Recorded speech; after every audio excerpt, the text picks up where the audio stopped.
یہ بات تو آپ سبھی جانتے ہوں گے کہ حضرت سلیمان علیہ السلام کی حکومت نہ صرف انسانوں بلکہ ہوا، پانی، جنات اور جانوروں پر بھی تھی، اور سب کی بولیاں بھی آپ علیہ السلام سمجھتے تھے۔ ایک دن حضرت سلیمان علیہ السلام دریا کے کنارے بیٹھے اللہ کی قدرت کا نظارہ کر رہے تھے تو دیکھا ایک چیونٹی آئی جس کے منہ میں دانہ تھا اور یہ اس دانے کو لے کر دریا کے کنارے جا رہی تھی۔ حضرت سلیمان علیہ السلام یہ سب دیکھ رہے تھے کہ چیونٹی چلتے چلتے دریا کے کنارے پر جا پہنچی۔ اسی دوران ایک عجیب واقعہ آپ نے دیکھا کہ جب یہ چیونٹی دریا کے پاس پہنچی تو دریا میں سے ایک مینڈک باہر آیا اور منہ کھولا۔ چیونٹی اس کے منہ میں چلی گئی اور مینڈک واپس دریا میں چلا گیا۔ یہ سب منظر اللہ کے نبی دیکھ رہے تھے۔ کچھ دیر کے بعد وہ مینڈک پھر آیا، اس نے پھر منہ کھولا اور چیونٹی اس کے منہ سے باہر آ گئی۔ حضرت سلیمان علیہ السلام نے غور کیا تو ایک فرق محسوس ہوا کہ اس سے پہلے چیونٹی جب مینڈک کے منہ میں گئی تھی تو اس کے منہ میں دانہ تھا جو اب اس کے منہ میں نہیں ہے۔ ناظرین، جیسا کہ پہلے بھی آپ کو بتایا کہ حضرت سلیمان علیہ السلام چرند پرند سب سے بات کیا کرتے تھے، تو آپ نے چیونٹی کو طلب کیا اور پوچھا کہ یہ کیا معاملہ ہے، یہ تم کیا کر رہی ہو؟ تم منہ میں دانہ لے کر مینڈک کے منہ میں گئی تھی، تم کہاں گئی تھی؟ چیونٹی کہنے لگی، اے پیغمبر خدا، اس سمندر کی گہرائی میں جا کر دور ایک پتھر ہے، یہ پتھر اندر سے خالی ہے، اس پتھر کے اندر ایک کیڑا رہتا ہے، اللہ نے اس کیڑے کو ایسے مقام پر پیدا کیا ہے کہ وہ وہاں سے نہیں نکل سکتا اور وہی اس کی کل کائنات ہے، مجھے اللہ نے اس کام پر مقرر کیا ہے کہ میں اس کو کھانا پہنچاؤں۔ قادر مطلق نے اس مینڈک کو مامور کیا ہے، مینڈک روزانہ مجھے اپنے منہ میں لے کر پانی سے ہوتا ہوا اس پتھر تک لے جاتا ہے، وہ مینڈک اپنا منہ اس پتھر کے سوراخ پر رکھ دیتا ہے، میں اس کے منہ سے نکل کر کیڑے کے پاس جاتی ہوں اور اناج جو میرے منہ میں ہوتا ہے وہ اناج میں اس کے پاس رکھ دیتی ہوں، یہ مینڈک میرا انتظار کرتا رہتا ہے اور میں واپس اس کے منہ میں داخل ہو جاتی ہوں، یہ پانی میں تیرتے ہوئے واپس مجھے پانی سے باہر لے آتا ہے۔ حضرت سلیمان علیہ السلام نے اس سے پوچھا، جب تم اس کے لیے کھانا لے کر جاتی ہو تب تم نے اس کی کبھی کوئی گفتگو سنی؟ چیونٹی کہنے لگی، ہاں، جب میں اس کے لیے کھانا لے کر جاتی ہوں تو ہر روز اس کیڑے کی گفتگو سنتی ہوں۔ حضرت سلیمان علیہ السلام نے دریافت فرمایا کہ اس کی گفتگو کیا ہے، وہ کیڑا کیا کہتا ہے؟ چیونٹی بولی، وہ کیڑا کہتا ہے، اے وہ ذات جس نے سمندر کی گہرائیوں میں اس پتھر کے اندر بھی مجھے نہیں بھلایا، اپنے مومن بندوں پر رحمت کو بھی مت بھولنا۔ اس کے بعد حضرت سلیمان علیہ السلام کے دل میں ایک خواہش پیدا ہوئی، یہ خواہش خدا نخواستہ کسی تکبر کی وجہ سے نہیں تھی، محبت کے سبب تھی۔ خواہش کیا تھی کہ ایک دفعہ میں اللہ کی مخلوق کو کھانا کھلاؤں گا، اللہ کے دی ہوئے رزق میں سے ہی کھلاؤں گا۔ حضرت سلیمان علیہ السلام اللہ سے ہم کلام ہوئے اور عرض کیا کہ اے میرے معبود، مجھے اجازت دے کہ میں تیری تمام مخلوقات کو پورے سال کا کھانا کھلاؤں، ان کی دعوت کروں، اے میرے رب، یہ میری خواہش ہے۔ تو اللہ نے ان کے پاس وحی بھیجی اور فرمایا، اے سلیمان، تو اس پر ہرگز قدرت نہیں رکھتا۔ حضرت سلیمان علیہ السلام نے ایک مرتبہ پھر درخواست کی کہ مجھے صرف 7 دن کی اجازت دیں کہ میں آپ کی مخلوقات کو کھانا کھلا سکوں۔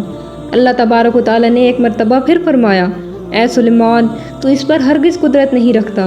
حضرت سلیمان علیہ السلام نے تیسری مرتبہ پھر فرمایا، اے میرے پروردگار، مجھے صرف 1 دن کی اجازت دے دیں کہ میں آپ کی تمام مخلوقات کو کھانا کھلا سکوں۔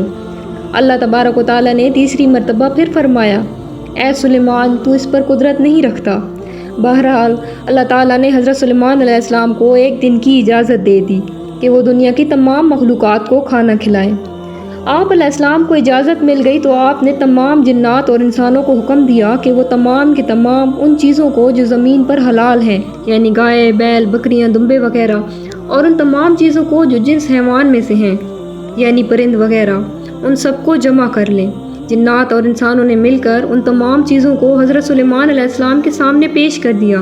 بڑی بڑی دیگیں تیار کی گئیں، پھر ان جانوروں کو ذبح کیا گیا اور پکایا گیا۔ آپ علیہ السلام نے ہواؤں کو حکم دیا کہ کھانے پر شیریں اور دھیمے انداز میں چلتی رہیں کہ کھانا خراب نہ ہو۔ ہوا چونکہ حضرت سلیمان علیہ السلام کے ماتحت تھی، اسی لیے ہوا شیریں اور دھیمے انداز میں ان کھانوں پر چلتی رہی۔ اس کے بعد حضرت سلیمان علیہ السلام نے دسترخوان بچھایا جس کی لمبائی اتنی زیادہ تھی کہ اگر ایک انسان اس کے سرے پر چلنا شروع کرتا تو دوسرے سرے تک پہنچنے میں اس کو 1 مہینے کا وقت گزر جاتا، اور اتنی ہی اس دسترخوان کی چوڑائی بھی تھی۔ جب تمام چیزیں تیار ہو چکیں تو اللہ تبارک و تعالیٰ نے حضرت سلیمان علیہ السلام کے پاس وحی بھیجی اور فرمایا، اے سلیمان، تو مخلوقات میں سے کس سے دعوت شروع کرے گا؟ حضرت سلیمان علیہ السلام نے فرمایا، اے میرے پروردگار، میں دریا کے جانوروں سے شروع کروں گا۔ تو اللہ تعالیٰ نے سمندر کی ایک مچھلی کو حکم دیا کہ وہ حضرت سلیمان علیہ السلام کی دعوت کھائے، کیونکہ آج ان کے لیے حضرت سلیمان علیہ السلام کی طرف سے دعوت ہے۔ مچھلی نے سر اٹھایا اور کہنے لگی، اے سلیمان، میں نے سنا ہے تو نے ضیافت کا دروازہ کھول دیا ہے اور آج تو میری ضیافت کرے گا۔ حضرت سلیمان علیہ السلام نے فرمایا، اے مچھلی، تو نے ٹھیک سنا ہے، آ جاؤ اور کھانا شروع کرو۔ وہ مچھلی آگے بڑھی اور دسترخوان کے ایک سرے سے کھانا شروع کر دیا۔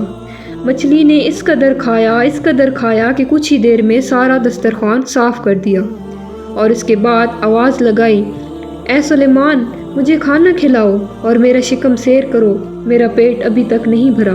حضرت سلیمان علیہ السلام نے فرمایا، تو سارا کھا گئی اور اسے بھی تیرا پیٹ نہیں بھرا؟ تو مچھلی نے کہا، اے سلیمان، کیا مہمان کے لیے میزبان کا جواب اس طرح ہوتا ہے؟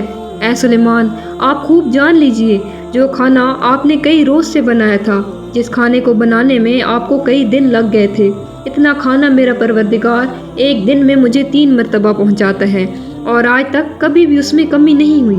اس لیے اے سلیمان، آج میرے کھانے سے روکنے کا سبب تو بنا ہے، کیونکہ رزق تو نے اپنے ذمہ لیا تھا اور تو نے میرے کھانے میں کمی کر لی۔ اسی وقت حضرت سلیمان علیہ السلام اللہ تعالیٰ کے سامنے سجدے میں گر پڑے اور کہنے لگے، پاک ہے وہ ذات جو کفالت کرنے والی ہے مخلوق کی روزیوں کے ساتھ، اور مخلوق جانتی بھی نہیں کہ کہاں سے آتا ہے۔ بے شک ہمارا رازق صرف اور صرف اللہ ہے، چنانچہ ہمیں رزق صرف اسی سے مانگنا چاہیے، اور کبھی اپنے مال و دولت اور وزارت کے بل بوتے پر انسان کو غرور نہیں کرنا چاہیے کہ میرے پاس مال ہے، منصب ہے، اس لیے مجھے رزق کے بارے میں پریشان ہونے کی ضرورت نہیں ہے، کیونکہ میرا رزق بھی میں خود اپنے لیے پورا کر رہا ہوں۔ اس لیے سب کچھ ہوتے ہی بھی اللہ تعالیٰ سے مانگتے رہنا چاہیے، کیونکہ ہر چیز کا مالک اور ہماری روزی کا رازق صرف اللہ ہے۔